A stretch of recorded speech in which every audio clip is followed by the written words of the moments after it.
Assalamualaikum warahmatullahi wabarakatuh, anak-anak Bu Guru semuanya. Kembali lagi bertemu dengan Buntin. Kali ini dalam materi pembelajaran Bahasa Indonesia pekan kedua. Kali ini Bu Guru akan menjelaskan tentang peta pikiran, ya. Bagaimana kita menemukan informasi, bagaimana membuat simpulan berdasarkan peta pikiran. Yuk kita ikuti materinya. Iya, kali ini kita akan belajar tentang ini dia, bahasa Indonesia. Materi apa yang akan sekarang kita pelajari? Iya, tentang membuat simpulan berdasarkan peta pikiran. Oke, bagaimana cara membuat simpulan itu? Iya, di materi sebelumnya sudah dijelaskan bahwa cara membuat simpulan itu dengan cara menemukan informasi penting dari sebuah teks terlebih dahulu. Nah, di sana kan dijelaskan ya, kalau teks laporan itu memuat informasi penting dalam bentuk fakta atau data. Nah, fakta atau data tersebut dapat ditemukan dengan cara bagaimana? Pertama, dengan membaca teks secara utuh. Lalu yang kedua, membuat pertanyaan dengan menggunakan kata tanya. Nah, jadi untuk menemukan fakta atau data dalam sebuah teks, kita bisa dengan cara membuat pertanyaan. Nah, pertanyaan itu kita gunakan kata tanya. Apa, siapa, di mana, kapan, mengapa, dan bagaimana. Oke. Nah, apa sih simpulan? Nah, simpulan dalam sebuah teks itu memuat pesan yang disampaikan atau intisari tulisan dan dibuat dalam kosakata yang baku. Nah, simpulan teks juga dapat dibuat dalam bentuk peta pikiran. Apa sih peta pikiran itu? Nah, peta pikiran adalah cara menyajikan suatu informasi dalam bentuk kata kunci dan diagram, ya. Oke, kita lihat contohnya. Di sini Bu Guru punya teks yang berjudul Tanaman Kamboja. Kita baca dulu. Tanaman Kamboja adalah tanaman berbatang keras dengan ketinggian 1,5 sampai 6 meter. Daunnya jarang, berbentuk panjang namun tebal. Mahkota bunganya berbentuk trompet berjumlah 5 helai. Bunga Kamboja memiliki berbagai jenis warna dan kelopak yang besar. Pada umumnya, tanaman Kamboja bisa tumbuh subur di hampir semua tempat. Tanaman Kamboja merupakan tanaman yang tahan terhadap hama penyakit dan perubahan cuaca. Tanaman Kamboja dapat hidup hingga ratusan tahun.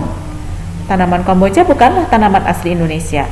Tanaman ini berasal dari Amerika bagian tengah. Tanaman Kamboja dibawa ke Indonesia oleh orang Belanda dan Portugis. Itu adalah teks laporan tentang tanaman Kamboja. Nah, informasi penting kita akan cari berdasarkan fakta dan data dengan menggunakan kata tanya. Oke, kita lihat ya. Yang pertama, bagaimana ciri-ciri bunga Kamboja? Itu ada di paragraf pertama ya, disebutkan tadi. Lalu, di mana tanaman Kamboja bisa tumbuh? Ya. Apakah tanaman Kamboja tahan terhadap penyakit dan cuaca? Oke. Siapa yang membawa tanaman Kamboja ke Indonesia? Nah, dari sini kita akan menemukan fakta pentingnya ya dengan menggunakan kata tanya. Oke, kita lihat di sini. Kita bentuk kata tanya tadi dalam diagram peta pikiran. Di tengah-tengah kita letakkan judul bacaannya ya, tanaman Kamboja. Tadi ada pertanyaan, bagaimana ciri-ciri bunga Kamboja? Nah, di paragraf pertama ada kan ya, bahwa bunga Kamboja itu berbatang keras, tanaman Kamboja itu berbatang keras, tingginya 5,5 sampai 6 meter, mahkota bunganya berbentuk trompet. Nah, kata tanya apakah tanaman Kamboja tahan terhadap hama, penyakit dan cuaca? Ya, tanaman Kamboja tahan terhadap hama, penyakit dan cuaca. Lalu, Di mana tanaman Kamboja bisa tumbuh? Tanaman Kamboja bisa tumbuh di hampir semua tempat. Siapa yang membawa tanaman Kamboja ke Indonesia? Orang Belanda dan Portugis. Misalnya, Bu, masih ada pertanyaan, dari mana asal bunga Kamboja? Boleh kamu masukkan ke sini ya. Nah, jangan lupa kita pakai tanda panahnya ya, seperti ini. Nah, ini adalah diagram peta pikiran berdasarkan kata tanya. Sehingga dari diagram peta pikiran ini kita dapat simpulkan ya. Apa simpulannya?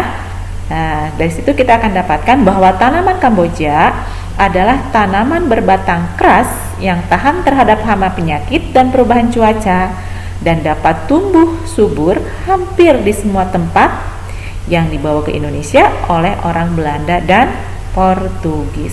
Nah, ini adalah simpulan dari teks bacaan tadi, teks laporan hasil pengamatan tadi. Anak-anak, mudah-mudahan kalian paham ya bagaimana cara membuat peta pikiran berdasarkan kata tanya, sehingga dari sana kita bisa membuat simpulannya. Oke, nanti ada tugas yang akan disampaikan. Selamat belajar, selamat mengerjakan tugasnya. Nah, anak-anak, bagaimana? Sudah mengerti cara membuat peta pikiran? Nah, iya, membuat peta pikiran berdasarkan teks laporan ya. Nah, supaya lebih paham, kita coba latihannya ya. Coba dibuka buku bupenanya di halaman 61. Di situ ada teks bacaan dengan judul Populasi burung cendrawasih semakin memprihatinkan. Dicoba ya, dijawab pertanyaannya sampai kalian membuat peta pikirannya ya. Dari nomor 1 sampai nomor 5 ya, membuat peta pikiran dan menyimpulkan. Oke, itu tugasnya ada di halaman 61 buku bupenanya. Silakan dikerjakan. Oke, anak-anak, sampai di sini dulu materi pembelajaran bahasa Indonesia. Kita ketemu lagi di materi bahasa Indonesia selanjutnya. Oke, wassalamualaikum warahmatullahi wabarakatuh.